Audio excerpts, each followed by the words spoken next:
Boa tarde a todos, sejam muito bem-vindos ao segundo Fórum Todos Juntos contra o Câncer, Rio de Janeiro. Esse evento é realizado pelo movimento Todos Juntos contra o Câncer, em parceria com a Abrale, Associação Brasileira de Linfoma e Leucemia, ACT, Promoção em Saúde, Instituto Desiderata, Fundação do Câncer e o Instituto Nosso Papo Rosa. Sou Fábio Fedose, diretor executivo da Abrale, e antes de darmos início às nossas apresentações, eu chamo Meruli Stigl, presidente da Abrale e também idealizadora do movimento Todos Juntos contra o Câncer.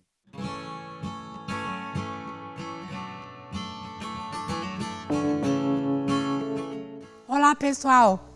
Transbordando a alegria, damos as boas-vindas ao nosso Fórum TJCC do Rio de Janeiro. Muito obrigada pela sua presença, por ter conseguido conciliar a sua agenda para acompanhar conosco nos próximos 2 dias, quase 11 painéis de debate, mais de 40 palestrantes que prepararam um conteúdo riquíssimo e muito importante para que a gente possa entender qual que é a situação dos tratamentos nesse estado. Os pacientes já enfrentavam, antes da pandemia, uma série de dificuldades para acesso a diagnóstico, a vagas em hospitais, a medicamentos, e com a pandemia essa situação foi agravada. Então, é crucial, cada vez mais urgente, que a gente encontre oportunidades de colaboração para encontrar soluções para os problemas apresentados e debatidos nos próximos 2 dias. E com certeza a gente vai poder se inspirar para escalar as boas práticas e se inspirar para dar a mão, para encontrar formas de trabalhar junto, para acelerar essas mudanças tão urgentes para uma população que sofre tanto, tão carente como desse estado, no Rio de Janeiro. Esse fórum é uma iniciativa co-criada entre a Abrale e alguns parceiros que fazem parte do movimento TJCC. Então, Instituto Papo Rosa, ACT, Instituto Desiderata e a Fundação do Câncer se envolveram intensamente para organizar essa programação que vamos assistir a seguir. Também queria agradecer aos patrocinadores, que são a Takeda e a Daiichi Sankyo, que sem esses recursos não seria possível viabilizar essa iniciativa. Então, pessoal, que vocês possam aproveitar demais, interagir pelo chat, colocar seus comentários, colocar suas sugestões e manter contato com o movimento para que a gente possa continuar se inspirando e contribuindo um com o outro para poder chegar nos avanços que tantos sonhamos, todos nós.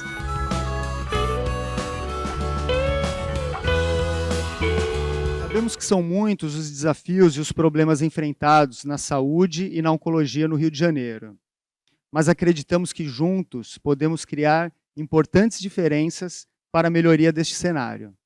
O tema da nossa abertura é Juntos pela Prevenção ao Câncer e a Equidade na Atenção Oncológica, que também é lema dos eventos do movimento Todos Juntos contra o Câncer para o ano de 2022.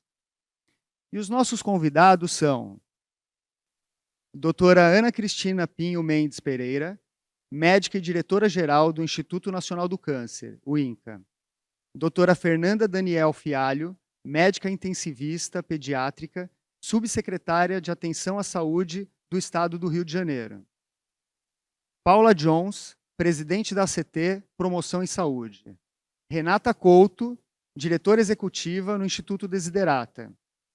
Dr. Luiz Maltoni, cirurgião oncológico e atualmente diretor executivo da Fundação do Câncer. E do Instituto Nosso Papo Rosa, doutora Sabrina Chagas, oncologista, e doutora Maria Júlia Calas, mastologista. Muito obrigado pela presença de todos vocês. E começando com a sua fala inicial, doutora Ana Cristina Pinho, do INCA, por favor. Boa tarde a todos. Inicialmente, gostaria de agradecer a oportunidade e parabenizar a comissão organizadora do 2º Fórum Todos Juntos contra o Câncer. O câncer é um conjunto de mais de 100 diferentes doenças. É hoje responsável por 1 em cada 6 mortes que acontecem no mundo.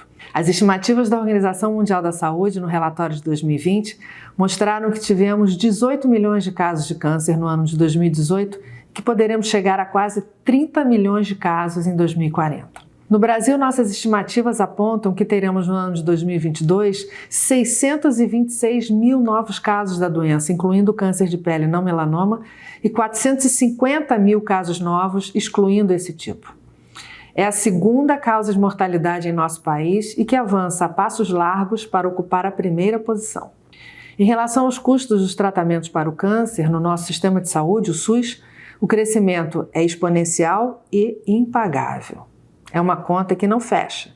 E com o crescimento da carga do câncer, a situação só tende a piorar. Para os sobreviventes, muitas vezes com sequelas da doença e ou dos próprios tratamentos, ainda é um desafio encontrar cuidados na rede que possam atender necessidades específicas e permitir o retorno ao mercado de trabalho. E para aqueles em fim de vida, um final digno, com um mínimo de qualidade e controle da dor, é uma meta urgente que precisa ser alcançada para todos os pacientes com câncer. Frente a esse cenário, as opções que se apresentam são a promoção da saúde e a redução da carga dos fatores de risco como freios que dispomos para reduzir a velocidade de crescimento do câncer. Por outro lado, é urgente a ampliação da detecção precoce dos casos com acesso universal aos métodos diagnósticos, o que permitiria que os pacientes chegassem ao tratamento ainda numa fase da doença em que é possível a cura ou o controle, com menores consequências possíveis. No entanto, essas estratégias mexem com valores culturais adquiridos, comportamentos induzidos ao longo de décadas. Além disso, enfrentamos a escassez de recursos humanos quantitativa e qualitativamente na cancerologia, e um sistema de saúde cuja integração dos entes é um desafio permanente. O relatório de 2020 da Organização Mundial da Saúde sinaliza que, para planejar ações eficazes para o controle do câncer, é preciso contextualizar a situação de cada país a partir de informações de base populacional, registros de câncer e sistemas de informação. Organizar serviços e intervenções integrados, multissetoriais e interdisciplinares e organizar a resposta nacional integrada ao câncer ajustada para a capacidade dos serviços de saúde e a carga epidemiológica. Para enfrentar esse desafio, o Ministério da Saúde do Brasil lançou em 2013 a Política Nacional para a Prevenção e Controle do Câncer na Rede de Atenção à Saúde das Pessoas com Doenças Crônicas no âmbito do SUS, a Portaria 874. A PNPCC, que hoje está sendo aprimorada, tem como objetivos a redução da mortalidade e da incapacidade causadas pela doença, a possibilidade de diminuir a incidência de alguns tipos de câncer e a melhoria da qualidade de vida dos usuários com câncer, por meio de ações de promoção, prevenção, detecção precoce, tratamento oportuno e cuidados paliativos. Nos princípios gerais da portaria estão o reconhecimento do câncer como uma doença crônica, em boa parte prevenível, a necessidade de oferta de cuidado integral, a organização de redes de atenção regionalizadas e descentralizadas com respeito a critérios de acesso, escala e escopo. A formação de profissionais e promoção de educação permanente por meio de atividades que qualifiquem o cuidado prestado nos seus diferentes níveis de atenção à saúde e para a implantação desta política. A articulação intersetorial e garantia de ampla participação e controle social. E a incorporação e uso de tecnologias voltadas para a prevenção e o controle do câncer a partir das recomendações dos órgãos governamentais com base na avaliação de tecnologias em saúde e na avaliação econômica. Vou citar aqui apenas alguns princípios e ações previstos na Portaria 874, que dizem respeito à promoção da saúde, prevenção do câncer, vigilância e cuidado integral dos pacientes com câncer. No campo da promoção da saúde, é preciso identificar e intervir sobre os determinantes e condicionantes dos diferentes tipos de câncer, orientados para o desenvolvimento de ações intersetoriais de responsabilidade pública e da sociedade civil que promovam a saúde e a qualidade de vida. Precisamos fortalecer políticas públicas que visem desenvolver ao máximo a saúde potencial de cada cidadão, incluindo políticas que tenham como objeto a criação de ambientes favoráveis à saúde e ao desenvolvimento de habilidades individuais e sociais para o autocuidado. Precisamos realizar ações intersetoriais, buscando parcerias que propiciem o desenvolvimento das ações de promoção da saúde. No campo da prevenção do câncer, a PNPCC estabelece como princípio a eliminação, redução e o controle de fatores de risco físicos, químicos e biológicos e a intervenção sobre seus determinantes socioeconômicos, bem como a integração das ações de detecção precoce do câncer. No campo da vigilância, monitoramento e avaliação, a portaria prevê a utilização de forma integrada dos dados e das informações epidemiológicas e assistenciais disponíveis para o planejamento, monitoramento e avaliação das ações e serviços produzidos pelos diversos sistemas de informação do SUS, dentre os quais os de mortalidade, de morbidade, de procedimentos ambulatoriais e hospitalares, pelos registros do câncer de base populacional e hospitalar, pelos inquéritos e pesquisas populacionais e pelas estatísticas vitais, demográficas e socioeconômicas brasileiras. Em relação ao cuidado integral, a PNPCC estabelece que fazem parte do cuidado integral a prevenção, a detecção precoce, o diagnóstico, o tratamento e os cuidados paliativos, que devem ser oferecidos de forma oportuna, permitindo a continuidade do cuidado. A portaria é extensa, complexa e abrangente. Meu objetivo aqui é apenas dar a dimensão do desafio que temos pela frente em nosso país. Para enfrentá-lo, precisamos trabalhar em rede e de forma complementar, buscando consensos, respeitando diferentes pontos de vista baseados em evidências científicas, que devem, claro, sempre nortear as nossas ações, e dentro do contexto da nossa realidade nacional, do nosso sistema de saúde e do perfil epidemiológico. Nosso país tem dimensões continentais e nele contabilizam-se hoje 5.570 municípios desigualmente distribuídos por uma enorme extensão territorial, nos quais vivem, segundo as projeções do IBGE para 2022, 214 milhões de pessoas. Em cada região brasileira, em cada estado, em cada município, observamos desigualdades em condições de vida e na oferta de serviços de saúde. Mas enquanto avançamos muito na capilarização da atenção básica em nosso território, em parte devido à sua própria complexidade, o mesmo não podemos dizer do atendimento especializado em oncologia. No entanto, podemos avançar muito se conseguirmos informar a nossa população sobre os cuidados necessários para o controle do câncer e integrar todos os nossos esforços em linhas de cuidado mais ágeis, envolvendo todos os níveis de assistência. Para que essa linha de cuidado integral funcione, temos que ter uma população informada, uma rede de atenção básica preparada para dar início à investigação diagnóstica e uma rede especializada preparada para tratá-la. Um dos nossos maiores obstáculos hoje é a escassez de profissionais de saúde. Precisamos discutir uma política de estímulo à formação de diversas especialidades e da retenção desses profissionais de saúde nos postos de trabalho do SUS, sem os quais não conseguiremos atingir os nossos objetivos. Enquanto estamos aqui discutindo, a ciência avança trazendo novas opções para o cenário da oncologia.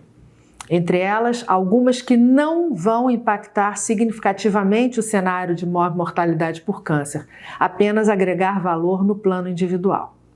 Mas todas, sem exceção, estão chegando com preços muito acima do que podemos pagar, sem impor algum prejuízo às opções disponíveis para o cuidado no sistema de saúde.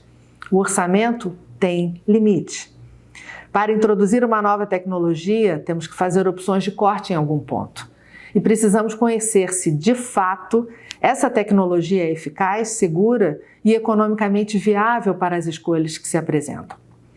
Por outro lado, a judicialização, que visa garantir o acesso de um indivíduo ao tratamento, longe de promover mais justiça, ajuda a desorganizar o sistema de saúde com prejuízo para o cuidado da população e, paradoxalmente, promover mais injustiça. Temos muitos pontos específicos para discutir, acordar, discordar, mas tendo como meta alcançarmos juntos o melhor cuidado da nossa população, tanto daqueles que estão com câncer quanto daqueles que hoje se apresentam saudáveis ou daqueles que já passaram pela experiência de ter um câncer, incluindo todos os cuidadores e familiares. O Instituto Nacional de Câncer, enquanto órgão assessor da política de controle do câncer junto ao Ministério da Saúde, tem enormes responsabilidades e tem trabalhado duro no cumprimento de sua missão. Esperando contar sempre com a parceria de todos vocês nessa jornada, desejo a todos um bom e produtivo evento. Muito obrigada.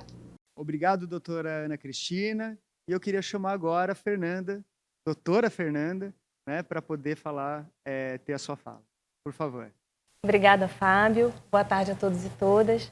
É um prazer enorme estar aqui com vocês. Eu venho representando a Secretaria de Estado de Saúde para falar nesse fórum Todos Juntos contra o Câncer. De cara, já me sinto muito acolhida. É um desafio enorme cuidar dessa agenda dentro do âmbito do SUS, com o compromisso da equidade, que talvez seja o nosso maior desafio. E quando a gente entende a parceria de várias ONGs e instituições privadas e o INCA, a gente se sente acolhido e parte de uma rede que eu acho que é esse o segredo para a gente conseguir cuidar de todo mundo, né? Eu queria começar expondo para vocês um diagnóstico que a gente tem da saúde pública e do SUS e no estado do Rio de Janeiro, de quais são os nossos maiores gargalos no tratamento. E depois eu espero conseguir mostrar para vocês o tanto que a gente conseguiu avançar ao longo desses últimos anos de gestão. Um desafio enorme para a gente já começa na atenção primária, na educação continuada dos nossos profissionais, no diagnóstico precoce, para atenção aos sinais de gravidade, principalmente no câncer infantil, que parece que é um diagnóstico que passa longe um pouco, né, quando a gente pensa em criança. E a gente tem trabalhado nisso. O Instituto Desiderata é um parceiro antigo da Secretaria Estadual de Saúde, contribui muito com a gente nessa percepção e na capacitação dos nossos profissionais da ponta. Depois a gente vem para os desafios do diagnóstico, né, para o acesso ao primeiro diagnóstico. E aí a gente já esbarra na construção de uma rede que historicamente está localizada no município do Rio de Janeiro. E a gente tem um estado com outros 91 municípios e a gente precisa atender todo mundo de uma maneira equânime. Essa rede é construída aqui, basicamente, a gente foi capital do país, os hospitais federais concentram em muitos recursos diagnósticos e terapêuticos de câncer e eles estão todos no município do Rio de Janeiro. Então, o nosso desafio começa por aí, levar o recurso diagnóstico aos municípios menores, longe da capital, para que as pessoas não tenham que se deslocar e tenham acesso equânime à possibilidade diagnóstica. Uma vez feito o diagnóstico, e hoje a gente entende a regulação do acesso como uma estratégia adequada, apesar de ainda ter um olhar difícil e até certo ponto preconceituoso, a regulação garante um acesso equânime. A gente não tem mais aquela possibilidade, como a gente entende que o recurso é estratégico, de só dar acesso para quem está perto. Quando a gente tem uma fila única que contempla todo o estado, a gente enxerga a necessidade maior ou menor de acordo com a urgência naquele diagnóstico. E isso garante um tratamento, que é o que a gente pretende que seja dado prioritariamente a quem precisa ser tratado primeiro. Hoje, no que diz respeito ao tratamento, a gente esbarra na escassez de oferta. A gente tem muita dificuldade, e falo isso com o coração muito aberto, com alguns recursos, radioterapia foi um deles, e a gente entende que a gente atrasa muitas vezes o início do tratamento dos pacientes para esse recurso. Outro desafio enorme que a Secretaria tem é lidar com o acesso a drogas quimioterápicas de alto custo, muitas que ainda não estão incorporadas no Sistema Único de Saúde. E aí eu volto a falar de equidade, muitos pacientes que são tratados no setor privado têm acesso, muitos pacientes requerem judicialização para terem acesso, e a gente não consegue ofertar livremente para os nossos pacientes porque a gente depende de incorporações, de financiamento, de pactuações para que a gente garanta o acesso a essas drogas mais modernas e melhores. Então, o que a gente vem fazendo nesse sentido, né? Além de trabalhar a capacitação dos nossos profissionais de atenção primária, a gente vem tentando garantir o acesso aos recursos diagnósticos, levando para o interior esses recursos, né? A gente tem caminhões de mamografia, por exemplo, que vão até as cidades menores, ficam paradas nos municípios menores, que podem fazer mamografia, ultrassom de mama, biópsia de mama, que fazem também ultrassom de próstata, para a gente conseguir tirar um pouco o recurso dos grandes centros e os pacientes dos municípios menores consigam ter acesso. No acesso ao tratamento, a gente vem tentando propor um cofinanciamento. A Secretaria hoje não tem uma rede própria, nem uma rede unicamente SUS para dar conta do tratamento. A gente conta com prestadores privados que a gente contratualizou com o SUS e a gente financia para que essas pessoas tenham acesso ao tratamento. Por exemplo, a radioterapia hoje funciona muito dessa forma. E por último, a gente vem encomendando dos nossos parceiros, e um deles é o Pedro Ernesto, é o UERJ, que é um hospital hoje de gestão estadual, um programa para a gente incluir esses quimioterápicos que a gente entende que precisam estar incorporados na nossa grade, pelo menos que seja na grade estadual, para a gente oferecer para todos os pacientes do SUS o que eles têm direito de melhor, né? Que isso é equidade. Acho que foi muito breve, mas é para dar um panorama para vocês do que a gente vem fazendo. É muito importante, eu volto à minha fala inicial, a gente entender que não está sozinho. E é confortador estar aqui com vocês, porque a Secretaria precisa de parceiros, é uma pauta muito complexa e sozinho a gente não vai conseguir de fato avançar. Então, eu muito obrigada do fundo do coração, assim, pela parceria de todos vocês, e a gente também segue aqui à disposição para construir a rede e garantir o acesso e tratamento a todo mundo que precisa. Obrigado, doutora Fernanda. E muito boa a sua fala, e eu quero complementar aqui, na verdade, reforçar a disposição do movimento Todos Juntos contra o Câncer em estar sempre mais próximo do governo, né? O movimento ele não é um movimento de oposição ou de posição, mas ele é uma ponte para a gente trabalhar juntos, né? Então, a sociedade civil organizada, o movimento hoje ele é formado por mais de 200 organizações, né? Desde hospitais, fundações, institutos, associações de apoio ao paciente, que sabe muito do que o paciente precisa, qual que é a real necessidade do paciente. E a gente tem feito inúmeras reuniões com o governo, com o INCA, Ministério da Saúde, e a gente quer se aproximar mais das secretarias estaduais, da Secretaria Estadual do Rio de Janeiro, aproveitando aqui a sua presença. Então, conte sim sempre conosco e vamos poder trabalhar junto, tá certo? Obrigado. E um tema muito importante, né, em toda essa questão do câncer e da oncologia como um todo, a prevenção e a promoção à saúde. Então, Paula, por favor, fale um pouco para a gente sobre isso. Boa tarde, é um prazer estar aqui com todos vocês. Muito obrigada, assim, mais uma vez pela oportunidade dessa parceria. É um prazer estar no Rio de Janeiro, estar falando aqui, né, da cidade do Rio de Janeiro. A gente está junto aí desde o início, né, do movimento Todos Juntos contra o Câncer. E a ACT Promoção da Saúde, né, uma organização da sociedade civil, a gente sempre tem trazido para o movimento o olhar da prevenção e da promoção da saúde, né? A nossa missão tem sido de promoção de políticas públicas para que os ambientes sejam mais saudáveis, para que isso faça com que as pessoas possam fazer escolhas mais saudáveis, né? Se a gente pensar em termos de equidade, não só no acesso a tratamento, mas também que tipo de vida, quais são os fatores de risco a que as pessoas estão expostas no seu dia a dia, seja para a prevenção de não desenvolver um câncer, seja para que o tratamento do câncer tenha um desfecho melhor. A gente precisa de políticas públicas que façam com que os ambientes sejam mais saudáveis, né? A CT, historicamente, começou a sua atuação no campo do controle do tabagismo, né, um dos principais fatores de risco contra o câncer, e atua também hoje com relação a todos os fatores de risco, como, por exemplo, a questão da alimentação adequada e saudável, a questão do controle do álcool, a questão da atividade física, mas entendendo que essas escolhas, né, que muitas vezes são colocadas na sociedade como escolhas individuais, elas acontecem dentro de um contexto social. E a gente precisa garantir que as boas escolhas possam ser feitas, né, que muitas vezes a gente vê justamente o contrário, né? Então, nosso trabalho é muito de incidência sobre essas políticas públicas, por exemplo, né, para citar aquele exemplo clássico, as leis antifumo, né? Antigamente, a gente está aqui num ambiente fechado, com ar-condicionado, fumava-se em ambientes como esses, né? Quer dizer, que é uma situação que hoje em dia todo mundo considera impensável e não era. E o mesmo vale para todos os outros fatores de risco, situações que a gente vê no nosso dia a dia. Se a gente pensar inclusive, né, na alimentação, né, a que tipo de alimento as crianças estão expostas, o que isso significa no longo prazo, o consumo de alimentos ultraprocessados em excesso, a qualidade da alimentação escolar, quando você está ali num ponto de venda para consumir um determinado produto, o que está sendo ali de apelo para a criança na questão da publicidade.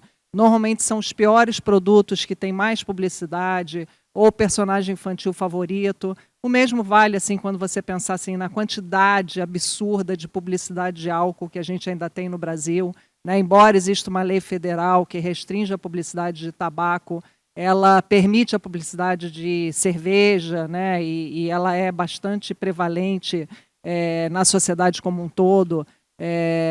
Isso é uma das políticas importantes, né? Se a gente pensar na necessidade que as pessoas mantenham uma vida ativa, né? Quais são as condições das cidades para que as pessoas possam, de fato, ter uma vida ativa, praticar atividade física. Praticar atividade física não é ir para a academia. Praticar atividade física significa modos de vida em que você possa ter uma vida mais ativa. Com relação à alimentação, por exemplo, as mesmas políticas que foram aplicadas ao controle do tabagismo e que tiveram um grande sucesso na redução da prevalência e, consequentemente, já um impacto positivo em desfechos de saúde, são políticas que a gente vem defendendo no campo da alimentação adequada e saudável, né?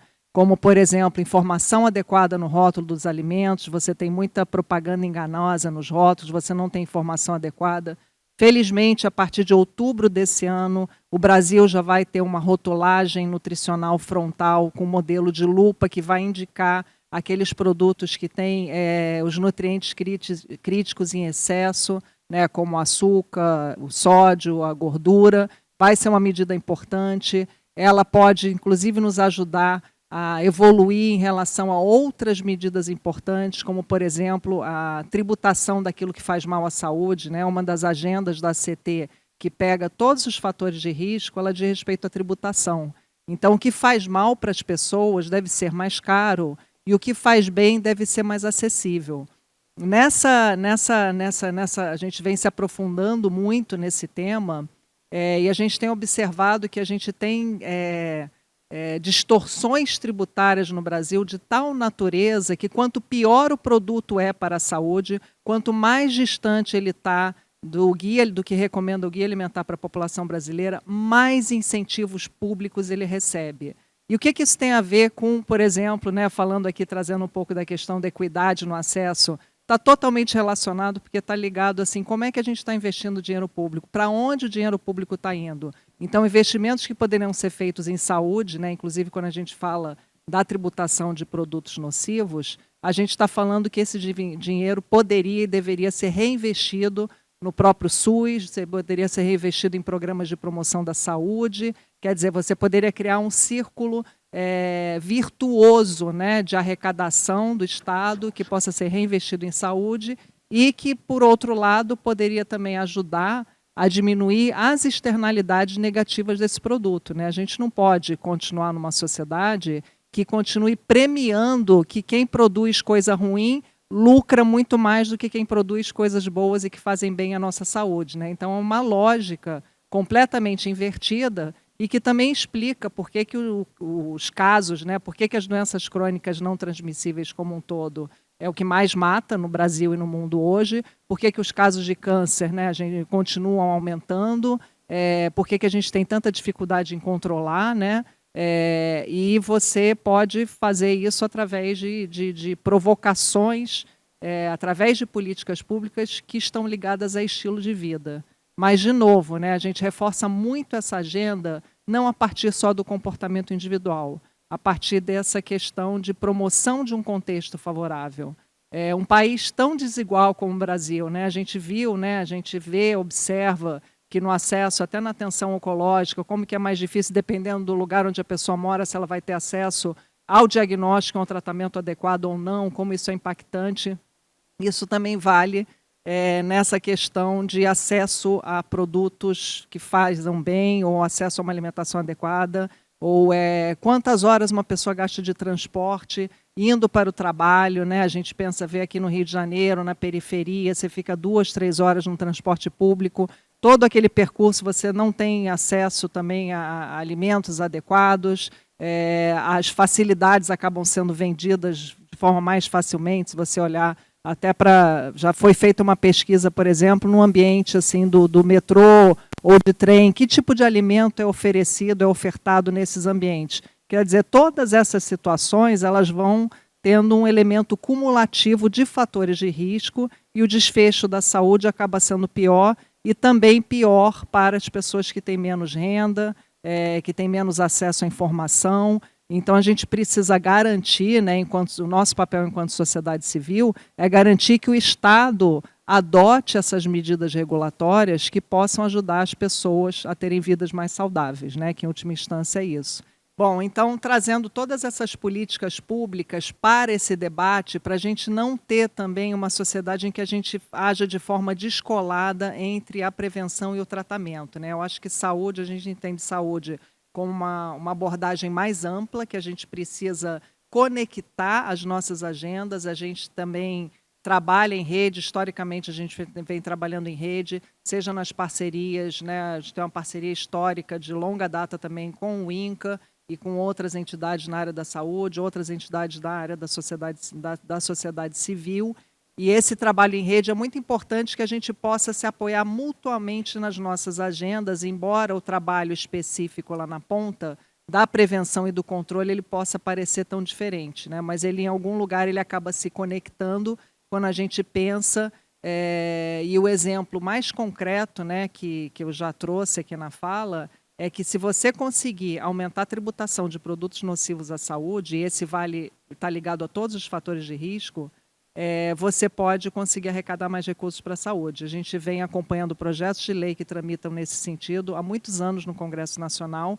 E existem também, quando a gente pensa nesse território da tributação, quando a gente fala da alimentação, e essa situação perversa que existe no Brasil, né, de quanto pior, mais incentivo recebe e mais barato, são escolhas políticas que você pode fazer, seja a nível estadual, seja a nível federal, né, através até do ICMS, você tem políticas que possam garantir uma alimentação saudável para a população, com base na comida de verdade, e o que a gente vê acontecendo é exatamente o oposto, né? Então, a gente junto, tendo ciência do que está acontecendo, acho que a gente pode atuar conjuntamente para mudar essa realidade, para ter um contexto mais saudável associado a mais recursos, para que a gente tenha um SUS também mais bem financiado, que dê conta também de atender todas essas demandas que são crescentes na sociedade.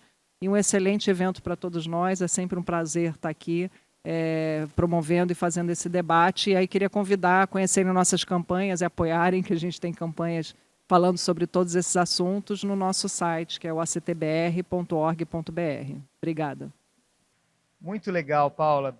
Obrigado pela sua atuação a atuação da ACT em todas essas questões de políticas públicas relacionadas a um consumo de alimentos saudáveis, a questão de rotulagem. Eu acho que uma grande vitória, né, poder ter agora essa questão dos rótulos a partir de outubro, é isso? Já vai estar nos alimentos. E acho que uma dica que muitos nutricionistas dizem, né? Descasque mais e desembrulhe menos. Acho que essa é uma grande orientação aí para a gente poder trabalhar mais questões relacionadas à prevenção, a doenças oncológicas e a outras doenças também. Obrigado. E agora, quero chamar a Renata Couto, diretora executiva do Instituto Desiderata. Boa tarde a todas e a todos. Um prazer enorme estar aqui com vocês hoje. Agradeço imensamente esse convite da Abrale para representar o Instituto Desiderata nessa mesa de abertura. É uma grande honra para nós. Para quem não conhece, o Instituto Desiderata é uma OCIP voltada para a saúde infanto-juvenil no Rio de Janeiro. Nós trabalhamos desde 2003 para o fortalecimento de políticas públicas voltadas para o câncer e para a obesidade de crianças e adolescentes. Achamos muito oportuno esse convite para partilhar nossa experiência, especialmente porque esse fórum quer debater a equidade no câncer. Da nossa experiência, esse é um assunto ainda muito desafiador no câncer infanto-juvenil. Para começar, 90% das mortes do câncer infanto-juvenil ocorrem em países de baixa e de média renda. É muito trágico pensar que, dependendo de onde se nasce, você tem maior ou menor chance de cura dessa doença, que nós sabemos que tem 80% de chance de cura. Então, podemos pensar em quantas vidas nós desperdiçamos ano a ano em todo o mundo. Infelizmente, no Brasil, esse cenário também não é muito diferente. O Brasil é um país extremamente desigual e a taxa de mortalidade do câncer infanto-juvenil se mantém praticamente inalterada nos últimos 20 anos. E isso não é uma boa notícia quando comparamos com outros países que lograram uma redução significativa nessa taxa. Hoje, o câncer infanto-juvenil é a maior causa de morte entre pessoas de 0 a 19 anos, excetuando as causas externas. Por isso que o câncer infanto-juvenil tem que ser uma prioridade de política pública. O Unidos pela Cura é uma política que foi construída em 2005, juntamente com gestores do SUS, com serviços especializados e outras organizações representantes da sociedade civil, e tem se mostrado uma estratégia muito eficaz no enfrentamento do câncer infanto-juvenil no Rio de Janeiro. E pode ser uma experiência de referência e de inspiração para outros campos de enfrentamento do câncer. Um outro trabalho muito importante que o Desiderata vem desenvolvendo é a produção de dados e de informação do panorama do câncer. No ano passado, nós publicamos o Panorama do Câncer Infanto-Juvenil, que traça um cenário do câncer aqui no Brasil. Esse panorama é um instrumento muito importante, inclusive, para avaliarmos as desigualdades do câncer no Brasil. Então, a partir dessas informações, nós sabemos que essa taxa nacional, na verdade, varia muito quando olhamos de perto as regiões brasileiras. A região norte concentra uma taxa de morte muito maior que a da sudeste, por exemplo. Também sabemos que os meninos morrem mais que as meninas. Também sabemos que temos uma faixa etária, que é a adolescência, em que está completamente descoberta e desassistida, e por isso os adolescentes morrem mais. E também sabemos que, infelizmente, uma criança indígena corre muito mais risco de morte do que uma criança branca. Então, esse instrumento é um instrumento muito importante para desenharmos estratégias eficazes no combate ao câncer. E tem nos inspirado, por exemplo, a planejar a expansão do Unidos pela Cura para outras regiões do país a partir do ano que vem. Então, esse ano, nós participamos desse fórum, trazendo essas agendas para discussão. Participaremos de uma mesa para justamente falar sobre a produção de informação e de dados e também colaborar numa conversa sobre os cuidados específicos com adolescentes com câncer. É um orgulho enorme poder participar da construção coletiva desse espaço e lembramos que esse fórum é um encontro pontual, mas a nossa missão ela é permanente e estaremos sempre abertos e abertas ao diálogo. Muito obrigada, um bom fórum para todas e todos nós. Renata, muito obrigado pela sua fala. E me diz como que a gente pode acessar a publicação do Panorama do Câncer Infantil no Brasil. Vocês podem acessar no site desiderata.org.br, que tem o caminho direto para o panorama da oncologia pediátrica. Muito obrigado, Renata, e parabéns pelo excelente trabalho que o Instituto Desiderata vem desenvolvendo. E agora, para falar da Fundação do Câncer, Dr. Luiz Maltoni, por favor. Obrigado, Fábio. Um prazer estar aqui mais um ano. Movimento Todos Juntos contra o Câncer. É o segundo ano que a gente participa, o segundo do Rio de Janeiro, né? E prazer estar aqui com os outros palestrantes, as pessoas que estão compondo a mesa, são parceiros de longa data já. Esse ano a temática remete a temas extremamente importantes. A Fundação tem 31 anos de existência, ela inicialmente foi criada para apoiar as ações do Instituto Nacional de Câncer, e ao longo desses anos todos ela acabou caminhando dentro do que é a nossa missão, que é o controle do câncer no país, ou colaborar com a sociedade para o controle do câncer, fazendo uma série de atividades, treinando recursos humanos, por exemplo, para a área da radioterapia. Enfim, formamos mais de 1.400 pessoas nessa área nos últimos anos para o país inteiro. Enfim, uma série de atividades, mas nos últimos 2 anos nós fizemos uma revisão muito intensa no nosso planejamento estratégico. Nós focamos trabalhar a partir de então em 3 pilares. O primeiro deles, obviamente, é continuar apoiando o Instituto Nacional de Câncer. Foi a razão de fundar e de existir da Fundação do Câncer.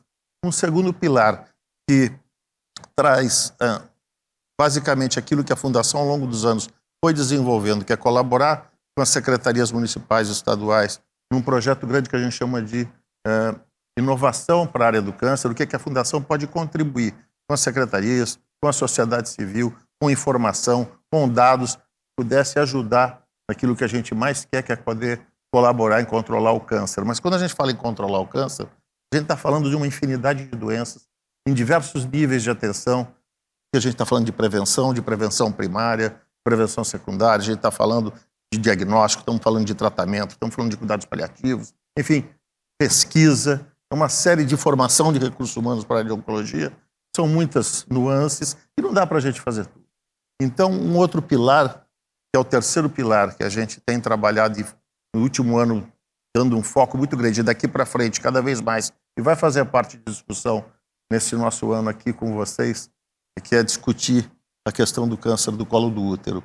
Eu acho que quando a gente está falando como temática principal de prevenção e equidade, quando a gente fala de câncer do colo de útero, a gente tem aí um exemplo, talvez o mais explícito, do que é a possibilidade de prevenção e, sobretudo, da inequidade que se representa hoje ainda no nosso país.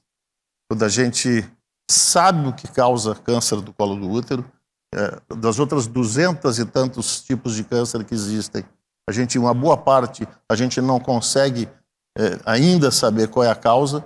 No caso do câncer do colo do útero, a gente sabe o agente causal, a gente sabe como tratar, a gente tem vacina para o problema, não é? Então, existe necessidade de pouca nova tecnologia para a gente poder erradicar esse tipo de câncer no nosso país. No entanto, isso ainda é um desafio imenso, não só para o Brasil, no mundo como um todo. Tanto é que a gente focou muito esse terceiro pilar, que é focar no controle do câncer do colo do útero, porque a própria Organização Mundial de Saúde, no final de 2020, lançou um desafio global de como é que nós podemos contribuir para erradicar o câncer de colo do útero no mundo e, sobretudo, a gente aqui no Brasil trabalhar com a nossa população, tendo em vista alguns dados que nós vamos poder ver na discussão específica sobre o câncer do colo do útero, com uma iniquidade intensa, onde a gente vê a incidência de câncer de colo do útero nas regiões norte do país sendo muito altas e sendo 5º ou 6º na região sul-sudeste. A mortalidade, por exemplo, na região norte e nordeste é 3 vezes maior do que na região sudeste.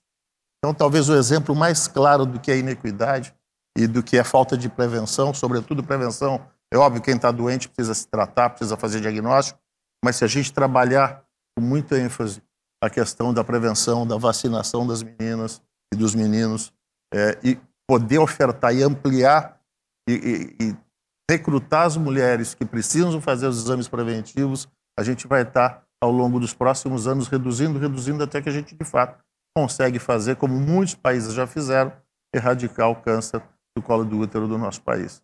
Então, esses têm sido os pilares lá da Fundação. A gente está muito feliz de estar aqui hoje, podendo participar deste fórum, podendo trazer essas discussões para o público. Já foi dito aqui, eu acho que é fundamental o envolvimento de todo mundo. Nós, especialistas da oncologia, passamos muitos anos achando ou entendendo ou pensando que a questão do controle do câncer estava na mão dos especialistas. Um equívoco imenso.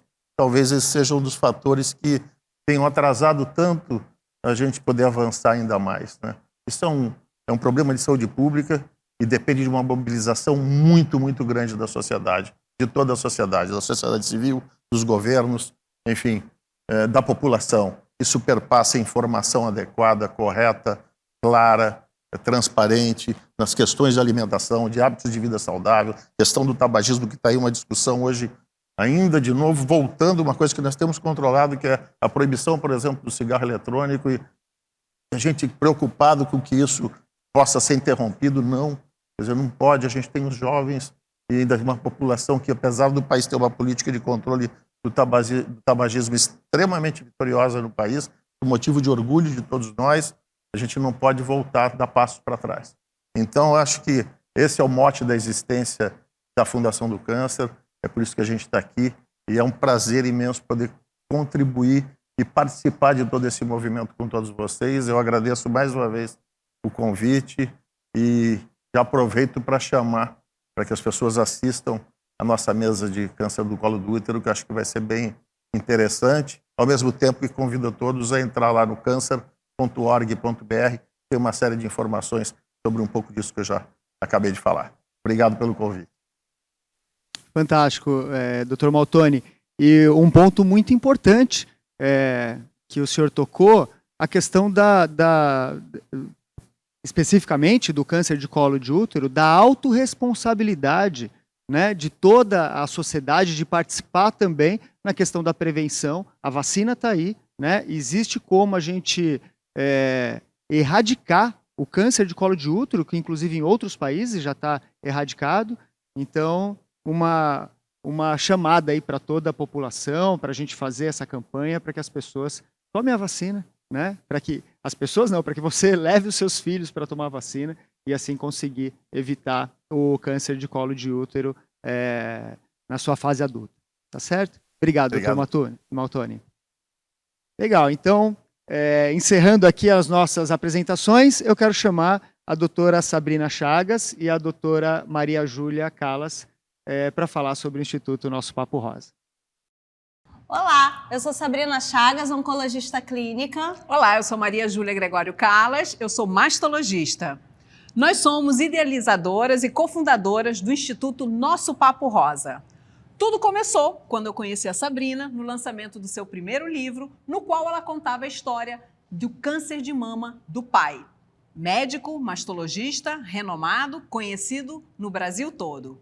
Muitas reuniões prosseguiram e realmente realizamos o nosso primeiro evento em 2017.